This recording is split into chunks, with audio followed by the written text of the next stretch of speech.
Well, it was 2 months ago yesterday that baby Lisa Irwin of Missouri seemingly disappeared.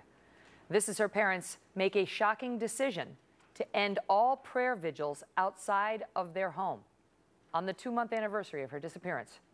Rod Wheeler is a former homicide detective and a Fox News contributor. Rod, they decide to mark the 2-month point by telling the people who have been conducting vigils 1 day a week. It's not like they're there every night. 1 day a week, please go. It's right. disturbing to us. They say it's disturbing to their sons, and they don't want them there. You tell me, is this not, violation of rule number 1 in a missing persons case? Keep attention on the case. Exactly. I mean, if this isn't a telltale scenario here, Megan, what is? I mean, 9 times out of 10, Megan, most parents, especially in a case of a missing child, would want people to be there, would want people to come and have a prayer vigil or what have you.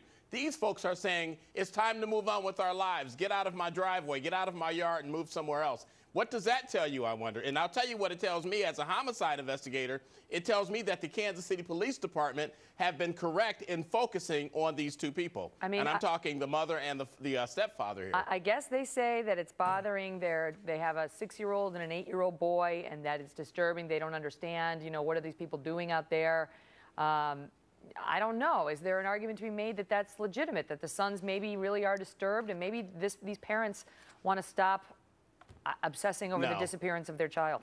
Absolutely not. That argument doesn't make any sense whatsoever, if that is the argument that they are using. They're saying it's time to move on with their lives. Look, these 2 kids are the same 2 children, the 2 little boys that the parents were reluctant, Megan, to have the police interrogate or talk to at first, if you remember. Yeah. So, none of what they're saying makes any sense whatsoever. But again, it's another telltale sign that the police are strictly looking at these 2 individuals. Well, now I thought it was interesting because they were featured, the case was featured on America's Most Wanted Friday night in a big episode. That's good for a missing persons case to get that kind of exposure. But John Walsh, in an interview with KCTV5, out in the area, came out and really went after them for not cooperating with the investigators, going after the parents, That's right. urging them to work with the authorities, saying this is what you do when you have a missing child, and he should know. You cooperate with police fully. Do all the media you can.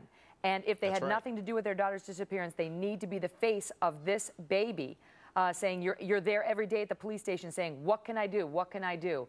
Do you find that behavior, their behavior, inconsistent with that advice? Absolutely. Their behavior is very inconsistent. John Walsh is 100% correct by what he was saying. These parents need to cooperate more and a lot more with the police department, Megan. Well, there's still no answers in this case 2 months later, Rod. Thanks for coming on. That's right. Thank you, Megan. Well, the way